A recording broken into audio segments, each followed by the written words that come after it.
Here we are with another One Piece video. आज का topic थोड़ा सा डिफरेंट होने वाला है क्योंकि इसके ऊपर अभी तक कहीं भी कुछ भी बात नहीं चली है, ना ही मांगा में और ना ही एनिमे में। आज हम बात करेंगे पोर्टगस डी एस या कहो गोल्डी एस के बारे में, क्योंकि रियल नेम तो यही आ रहा था उसमें। आज इस वीडियो में हम बात करेंगे उसकी लाइफ जर्नी, लव लाइफ, उसकी पावर्स और क्या वो सच में गोल्डी रोजर का बेटा था, इसके बारे में। और टॉपिक में कहीं मैं इधर उधर निकल जाऊं तो गालियों को थोड़ा कंट्रोल रखें। तो कुर्सी की पेटी बांध लो और अब शुरू होने वाली है roller coaster ride. Portgas D Ace जो One Piece one of the most loved character में से एक है, जो स्टोरी पर्सपेक्टिव से भी काफी इंपॉर्टेंट है। एस जो गोल्डी रोजर का बेटा था और लूफी और साबो के साथ बड़ा हुआ था। अगर उसके जन्म की बात करें तो हम सभी को लगता है कि उसका जन्म ईस्ट ब्लू में हुआ होगा, क्योंकि वो ईस्ट ब्लू के गोवा किंगडम में बड़ा हुआ लूफी के साथ। बट एस का जन्म साउथ ब्लू में एक आइलैंड बैटरीला में हुआ था और रोजर सरेंडर होने से पहले यहाँ विजिट किया करता था। और साइफर पोल की इन्वेस्टिगेशन में पता चल गया था, इसलिए गवर्नमेंट ने रोजर की ब्लड लाइन को खत्म करने के लिए उस टाइम के सभी प्रेग्नेंट डीडी और डिलीवर बच्चों को कब्जे में ले लिया। बट एस की मदर ने उसे गवर्नमेंट से बचाने के लिए एस को 20 मंथ तक अपने वोम में रखा। बट ऐसा करने की वजह से उसकी डिलीवरी के बाद मौत हो गई और इसके बाद मंकी डी गार्प ने उसे डिडेन को रेस करने को दे दिया। एस ने लूफी से 3 साल पहले जर्नी की शुरुआत की थी, जब वो 17 साल का था। एस दुनिया में अपनी पहचान बनाने निकला था और उसने स्पेड पायरेट की शुरुआत की। एस का फर्स्ट क्रू में ड्यूस था और उसका क्रू काफी सही पावरफुल था। एस को गवर्नमेंट की साइड से वॉरलॉर्ड बनने का भी ऑफर आया था, बट उसने वो रिफ्यूज कर दिया था क्योंकि उसे ऐसे रुकना नहीं था, उसे पूरे में अपना नाम फैलाना। एस का पहला टारगेट था व्हाइट बियर्ड को मारना, क्योंकि उसे मारने के बाद उसे वही फेम मिलेगी जो वो सच में डिजर्व करता है। बाद में एस ने व्हाइट बियर्ड को ज्वाइन करा और उसके सभी क्रूमेट ने भी। एस की पावर्स को देखे तो वो खुद एक कॉन्करर हाकी यूजर था और वो आर्मनेंट हाकी को भी यूज करना साबाउडी में सीख गया था, जहाँ वो एक रोकी की तरह गया था। बट वहाँ उसने वाइस एडमिरल ड्रॉ के अगेंस्ट फाइट की थी और एक लाइफ एंड डेथ बैटल के बाद उसने अपनी आर्मनेंट हाकी को अबीक किया और उसने ड्रॉ को हरा दिया। एस अपने क्रू के साथ वानो में काइडो को भी चैलेंज करने गया था, जहाँ वो यामाटो से मिलता है और दोनों एक अच्छी फाइट करने के बाद एक दोस्त बन जाते हैं। वन पीस वर्ल्ड में पायरेट के लिए उसकी बाउंटी उसकी पावर को शो करती है। तो एस के केस में टाइम स्किप से पहले एस की सबसे हाईएस्ट बाउंटी थी, जो किसी न्यू कमर की थी, वो होल्ड करता था 550 मिलियन बैरीज। एस का खौफ पूरे ओशन में फैला हुआ था उसकी पावर्स की वजह से। ऐसा नहीं है कि एस अपने डेविल फ्रूट की वजह से इतना पावरफुल था, वो बिना डेविल फ्रूट के भी बहुत ज्यादा पावरफुल था। एस जहाँ जहाँ गया वहाँ उसने अपने फ्रेंड्स बनाए, जो कि उसके नेचर को दिखाता है कि वो कितना अच्छा है नेचर वाइज। वानो में लोगों की हेल्प करना और वो हर किसी का फेवरेट बन जाता है एक ही एपिसोड में, जैसा कि हमने एलाबास्टा में देखा था। डेविल फ्रूट की बात करें तो जैसा कि हमें पता है कि वन पीस वर्ल्ड में जब कोई डेविल फ्रूट खाता है तो डेविल फ्रूट उसे यूनिक एबिलिटी ग्रांट करता है, जिसे फिर खुद मास्टर करना होता है और अपने हिसाब से फिर डिफेंस, ऑफेंस या फिर किसी और तरह से यूज कर सकते हैं उसे। डेविल फ्रूट 3 तरह के होते हैं, उन सब में सबसे ज्यादा लोगिया पावरफुल होते हैं बेसिक लेवल पे, क्योंकि मिथिकल जोन अलग ही लीग के हैं। एस ने मीरा मीरा नोमी कंज्यूम किया था, जो उसे फ्लेम्स को मैनिपुलेट करने की पावर देता है और खुद की बॉडी को भी फ्लेम्स में ट्रांसफॉर्म कर सकते हैं। इसमें किसी तरह कोई भी फिजिकल अटैक काम नहीं करता है, बस जो अटैक हाकी के साथ किए जाते हैं वो करते हैं। एस अपने डेविल फ्रूट को इतने एफिशिएंटली यूज करता था कि बाकी सभी पायरेट उससे डरते थे, क्योंकि उसने अपने डेविल फ्रूट की एबिलिटी के साथ खुद को इतने अच्छी तरह सिंक कर लिया था, उसे रेयरली ही अपनी हाकी का यूज करना पड़ता था। ये डेविल फ्रूट उन कुछ डेविल फ्रूट में से है इसके सीरीज में एक से ज्यादा यूजर दिखाए गए हैं। एस की डेथ के बाद उसके स्वान ब्रदर साबो ने इस फ्रूट को कंज्यूम करा और उसके विल को आगे बढ़ाया। एस के मीरा मीरा नोमी की टेक्निक उसे एक टफ ओपोनेंट बनाती है। ऐसे ही कुछ टेक्निक को देखते हैं। हाकी के अलावा एस मोस्टली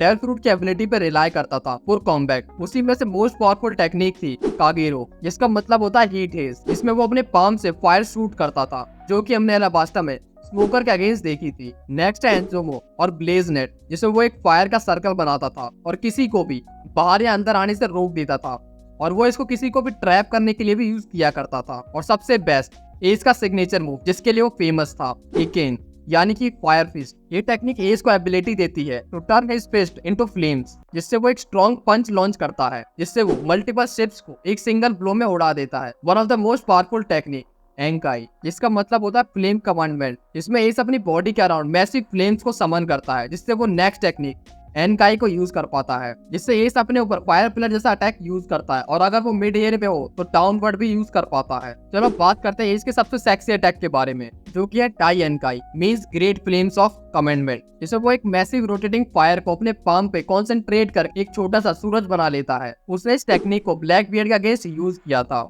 अब जैसे सांजी की फायर लैग टेक्निक हम सभी को पसंद है, उसी तरह एस की याकू टेक्निक भी काम करती है जो बिल्कुल सांजी के अटैक जैसा है। चलो अब मीरा मीरा नोमी के वीकनेस पर नजर डालते हैं। इसका यूजर फायर बेस्ड अटैक को यूज कर पाता है और उन्हें ज्यादातर हीट बेस्ड अटैक के अगेंस्ट रेजिस्टेंस भी मिलता है, बट ये रेजिस्टेंस फुल प्रूफ नहीं होता है पावरफुल अपोनेंट के सामने, जैसे कि अकाइनू जिसका डेवल फ्रूट है मैगो मैगो नोमी। नेक्स्ट वीकनेस है, जब वो किसी भी सर्टेन टाइप के लोगिया के सामने आता है तो बैटल एक सेटलमेंट पे ही रुकती है, किसी की पावर ओवरवेल नहीं कर पाती है। मीरा मीरा नोमी स्मोक और आइस लोगिया के सामने यही केस बनता है, और बाकी तो फिर सी वाटर और सी प्रिज्म स्टोन है ही। लव स्टोरी से पहले व्हाट इफ टाइप, जैसा हमने आपको बोला था, व्हाट इफ एस रॉजर का बेटा हो ही ना। हम सीरीज में से बहुत मूवमेंट देखते हैं जहाँ लगता है कि कुछ तो छिपाया जा रहा है। मुझे तो क्लियर दिखता है एस को रॉजर का बेटा होकर बस नेगेटिव चीजें ही मिली, जिस तरह लूफी को रॉजर का क्रू गाइड करता है और उसे एक स्पेशल ट्रीटमेंट देता है, लाइक वही है उनका करता धरता। और वही दूसरी तरफ एस जो रॉजर का बेटा है उसको कुछ नहीं, रॉजर का क्रू उसे कोई भी इंपॉर्टेंस नहीं देता है।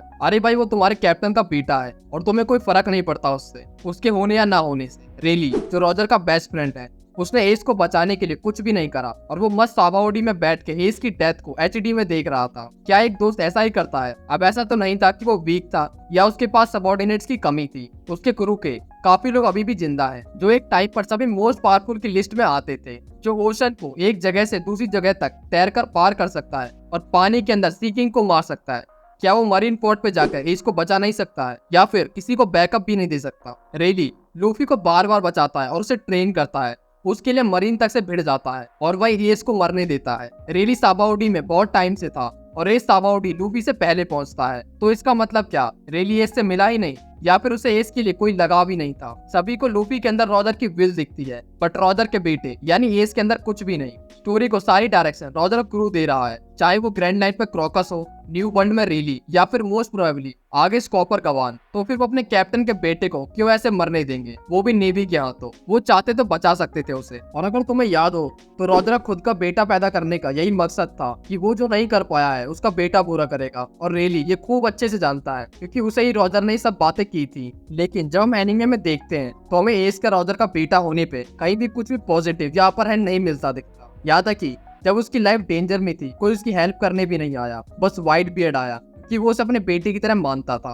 और थोड़ा ध्यान देने पे हमें याद आता है कि गार्प ने हमें बताया था कि एस रॉजर का बेटा है और लूफी ड्रैगन का, और उसके बाद से ही एस यही मानता था। बट रॉजर ने गार्प से प्रॉमिस लिया था कि वो उसके बेटे को प्रोटेक्ट करेगा, तो गार्प ऐसा पर्सन है ही नहीं कि वो अपने प्रॉमिस को यूं ही जाने देगा। वो उसको पूरा करने के लिए कुछ भी कर सकता है, यहाँ तक कि चाहे उसे सब कुछ छुपाना पड़े। और हम देखते हैं कि लूफी को वो हर बार यूं ही जाने देता है, यहाँ तक कि उसके ऊपर हाथ भी नहीं उठाता है मरीन फोर्ट पे, और वो लूफी को ही ट्रेन करता है शुरू से, जैसे लूफी को किसी बड़े काम के लिए तैयार किया जा रहा हो। तो इन सब बातों से मेरा तो यही कंक्लूजन निकलता है, एस नहीं बल्कि लूफी रॉजर का बेटा है। इससे रॉजर के ड्रीम्स के लिए शुरुआत से अब तक ट्रेन किया जा रहा है और सब लोग किसी बड़े प्लान का हिस्सा है, जैसे कि गार्प सेलेस्टियल ड्रैगन से नफरत करता है और ड्रैगन भी, ये सभी उन्हें डाउन करने का प्लान का हिस्सा है जो अपने अपने काम को अंजाम दे रहे हैं, और लूफी उस प्लान की चाबी है। लूफी को फ्रूट देना फिर उसे ट्रेन करना, बारी बारी सब अपना पार्ट दे रहे हैं उसकी लाइफ में, ताकि जो रॉजर मरने से पहले बोल के गया वो पूरा हो सके और वर्ल्ड गवर्नमेंट को डाउन किया जा सके। मुझे तो ये थ्योरी काफी ज्यादा स्ट्रॉन्ग लगती है। अगर तुम्हें कुछ अलग लगता है तो उसे कमेंट में हमें जरूर बताएं, मैं उसे भी कंसिडर करूंगा। चलो अब बात करते हैं प्यार मोहब्बत पे। जैसा हमने बोला था, जब तुम्हारे मन में इसकी लव स्टोरी की बात आती है तो कौन सा चेहरा सामने आता है?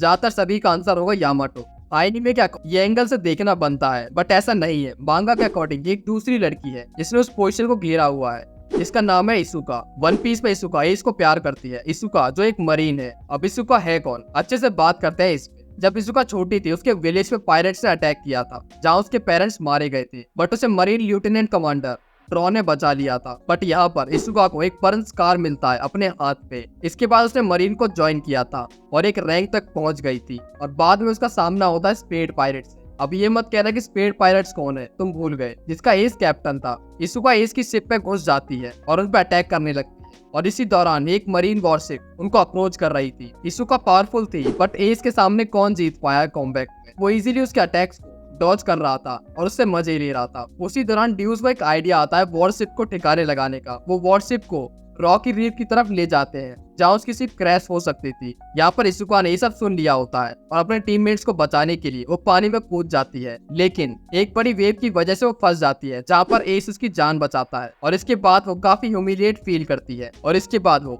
एस को हंट करना अपना मिशन बना लेती है। पर इसके बाद भी उनके काफी एनकाउंटर होते हैं, but her bar same he result आता है। इसके बाद इसुका एस और ड्यूस से साबाओडी में मिलती है। वो फेरिस व्हील से बाहर निकल रहे होते, बट इसुका और एस बहस में लग जाते हैं और इतने में ही उनका गोंडोला लॉक हो जाता है और वो तीनों राइड में निकल जाते हैं। स्टार्टिंग में वो काफी ऑकवर्ड बैठे हुए होते हैं, बट फिर इसुका ड्यूस से बात करती है। तभी इसुका उसे बताती है अपने स्कार के बारे में जो उसे बचपन में मिला था और कैसे कमांडर ड्रो ने उसे बचाया था। अब वो बस ये चाहती है कि कोई भी बच्चा उसकी लाइफ की तरफ फेस ना करे, और वो एस को ही बोलती है कि पायरेट लाइफ को छोड़ दो क्योंकि वो इविल नहीं है, और एस को मरीन ज्वाइन करने का भी चांस देती है। बट एस को ये आइडिया कुछ अच्छा नहीं लगता और वो गोंडोला से जंप करके नीचे आ जाता है। पर यहाँ पर ड्यूस अलग ही प्लानिंग में था। वो इसुका से बोलता है कि अगर तुम मुझे होस्टेस बना लो तो एस वापस आ जाएगा, बट इसुका मना कर देती है और कहती है कि जस्टिस होस्टेस बनाने से नहीं मिलती है और वो वैसे भी वैकेशन पे है। इसके 3 दिन बाद इसुका वाइस एडमिरल ट्रॉ के साथ एक स्लम में जाती है जहाँ पर एस और ड्यूस वहाँ के गरीब बच्चों को खाना खिला रहे होते हैं। जहाँ इसुका एस को एक लेटर दिखाती है जिसमें 5 हैंडलर्स ने एस को वॉरलॉर्ड की पोजीशन ऑफर की थी, बट एस मना कर देता है और बोलता है कि उसे वॉरलॉर्ड का सिस्टम कुछ खास पसंद नहीं है। तभी ड्रॉ एक स्माइल देता हुआ कहता है कि उसे भी नहीं, और वो इस अपॉर्चुनिटी को एस को पकड़ने के लिए यूज करना चाहता है। वो अपने वेपन्स को निकालता है जो कि एक फ्लेम थ्रोअर होता है और वो एस से लड़ने के लिए तैयार था। यहाँ पर ड्रॉ स्लम में आग लगा देता है, जिसे देखकर एस शॉक में चला जाता है और वो बच्चों को बचाना चाहता है। तभी ड्यूस ड्रॉ को दूर फेंक देता है। इतने में एस और इसुका बच्चों की मदद करते हैं। ड्यूस यहाँ पर उसका फ्यूल टैंक भी अलग कर देता है। एस वाइस एडमिरल को पंच मारता है, बट उसके पंच से उसे कोई भी फर्क नहीं पड़ता है और ट्रॉ एस को नेक से पकड़ लेता है अपनी हाकी को यूज करके।